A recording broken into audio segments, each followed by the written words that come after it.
दोस्तों, क्या आपने भी कभी वो सपना देखा है कि काश 2010 में मैंने 5-10 हज़ार रुपये बिटकॉइन में लगा दिए होते तो आज मैं किसी आइसलैंड पे छुट्टियां मना रहा होता। हम सब ने ये सुना है, पर सच तो ये है कि 2010 में हमने बिटकॉइन इसलिए नहीं खरीदा क्योंकि हमें समझ ही नहीं आया कि ये है क्या। और मज़े की बात पता है क्या, जिन लोगों ने ये खरीदा था उनमें से भी 90% को कुछ समझ नहीं आ रहा था। एक तरफ वो बंदा जिसने 2010 में बिटकॉइन लिया और 32 की एज में रिटायर हो गया। दूसरी तरफ वो जिसने 2021 के पीक पर पैसा लगाया और 2022 तक सब बर्बाद कर दिया। टेक्नोलॉजी वही थी, एसेट वही था, पर किस्मत अलग। आज की इस वीडियो में हम क्रिप्टो की हाइप को साइड में रखेंगे और उस टेक्नोलॉजी को समझेंगे जो इसके पीछे की है, ब्लॉकचेन और वेब 3, बिना किसी कॉम्प्लिकेटेड शब्दों के एकदम ईजी स्टाइल में। चलिए शुरू करते हैं। सेगमेंट फर्स्ट, इंटरनेट का सफ़र, web 1, web 2 and web 3। Web 3 को समझने के लिए पहले ये समझते हैं कि हम यहाँ तक पहुँचे कैसे। इंटरनेट के 3 बड़े स्टेजेज रहे हैं, web 1, web 2 and web 3। Web 1, the library phase, 1990 से 2004 तक का टाइम। इंटरनेट एक स्टैटिक लाइब्रेरी जैसा था। आप वेबसाइट खोलते थे, इन्फॉर्मेशन पढ़ते थे और कुछ नहीं कर पाते थे। जैसे कि ना कोई लॉगिन था, ना कोई कमेंट ऑप्शन था, ना कोई प्रोफाइल बनाने का ऑप्शन था। आप सिर्फ कंज्यूमर थे। एंड अब आते हैं वेब 2 में। ये वो इंटरनेट था जो हम आज यूज कर रहे हैं, फेसबुक, यूट्यूब, टिकटॉक, इंस्टाग्राम। यहाँ आप सिर्फ पढ़ते नहीं हो, आप लिखते भी हो, आप वीडियोज भी डालते हो, आप कमेंट भी करते हो। पर यहाँ एक बहुत बड़ा कैच है, इन सब प्लेटफॉर्म का मालिक कोई और है। आपकी फ़ोटोज़ इंस्टाग्राम की हैं, आपका डाटा गूगल का है। वो जब चाहे आपका अकाउंट डिलीट कर सकते हैं, यानी कि माइक्रोफोन आपके हाथ में है और स्विच उनके पास। अब आते हैं वेब 3 में। वेब 3 का मतलब है रीड, राइट एंड ओन। सोचो, एक ऐसा इंटरनेट जहां आपका डाटा, आपका कंटेंट किसी कंपनी या गवर्नमेंट के कंट्रोल में ना हो। वो एक ऐसे सिस्टम पे चले जिसे कोई एक इंसान बंद ना कर सके। इसी को बोलते हैं वेब 3 और इसके इंजन का नाम है ब्लॉकचेन।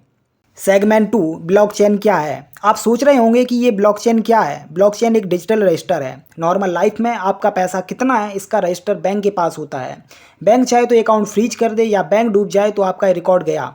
ब्लॉकचेन में ये रजिस्टर किसी एक बैंक के पास नहीं होता है, बल्कि दुनिया भर के हजारों कंप्यूटर्स में एक साथ वही सेम कॉपी होती है।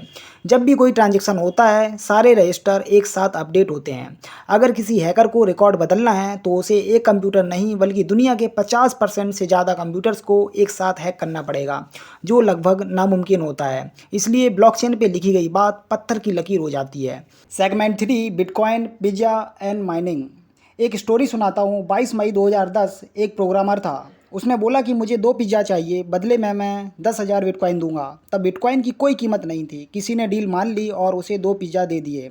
आज उन 10,000 बिटकॉइन की वैल्यू $500 मिलियन से ज़्यादा है। ये दुनिया के सबसे महंगे पिज़्ज़ा हैं। अब सवाल आता है, ये नए नए बिटकॉइन आते कहाँ से हैं। इन्हें निकालने के लिए माइनर्स होते हैं। ये लोग बड़े बड़े कंप्यूटर्स लगाकर मैथ पजल सॉल्व करते हैं। तब वो पजल सॉल्व होता है, तब एक नया ब्लॉक रजिस्टर में जुड़ता है और इनाम के तौर पर उन्हें नए बिटकॉइन मिलते हैं। बिटकॉइन की सबसे बड़ी खासियत ये है कि ये सिर्फ 21 मिलियन ही रहेंगे। इससे ज़्यादा कोई प्रिंट नहीं कर सकता। जैसे गोल्ड लिमिटेड है, वैसे ही बिटकॉइन लिमिटेड है, इसलिए इसे डिजिटल गोल्ड कहा जाता है। Segment 4, the dark side and the scam FTX story. दोस्तों, जहाँ पैसा होता है वहाँ चोर भी आते हैं। पहले लोग बिटकॉइन को इलीगल काम के लिए यूज करते थे क्योंकि ये एनोनिमस था। पर अब सबसे बड़ा खतरा ये है कि ये कई फ्रॉड प्लेटफॉर्म भी बनते जा रहे हैं। आपने FTX और स्कैम बैंक मैन फ्राइड का नाम सुना होगा। वो बंदा क्रिप्टो का किंग कहलाता था, पर उसने लोगों का पैसा बिना बताए अपनी दूसरी कंपनी में लगा दिया और सब पैसा डुबो दिया। अब यहाँ एक बहुत बड़ा लेसन ये है कि FTX डूबा क्योंकि वो सेंट्रलाइज था। लोग अपना पैसा एक इंसान या कंपनी को दे रहे थे। ब्लॉकचेन तो इसलिए बना था ताकि हमें किसी मिडिल मैन पे भरोसा ना करना पड़े। तो याद रखिए, क्रिप्टो स्कैम नहीं है, पर वो प्लेटफॉर्म स्कैम हो सकते हैं जो आपसे आपको कंट्रोल छीन लेते हैं। Segment 5, real world use. Blockchain के 2 असली हीरो हैं, एक स्मार्ट कॉन्ट्रैक्ट और एक डिजिटल ओनरशिप यानी FTX NFT। स्मार्ट कॉन्ट्रैक्ट क्या है।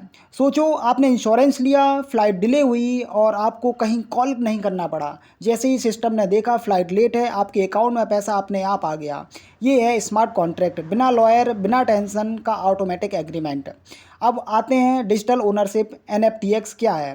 आज आप गेम में स्किन खरीदते हो, कल को गेम बंद हो जाए तो आपका पैसा गया, पर NFT के जरिए वो डिजिटल आइटम हमेशा के लिए आपका रिकॉर्ड बन जाता है।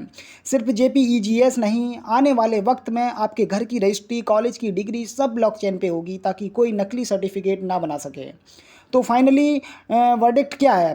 क्या वेब 3 सब स्कैम है? नहीं। जैसे 2000 में .com बबल फटा था, बहुत सारी कंपनी डूबी थी और अमेजॉन और गूगल वहीं से बच कर निकले थे। वहीं वेब 3 अभी भी उसी स्टेज में है। 90% प्रोजेक्ट कचरा है और सब बंद हो जाएंगे। पर इसके पीछे की जो टेक्नोलॉजी है, जो ब्लॉकचेन है, असली है और वो दुनिया बदलेगी। उम्मीद है आज आपको ब्लॉकचेन की ABCD समझ आ गई होगी। मिलते हैं नेक्स्ट वीडियो में।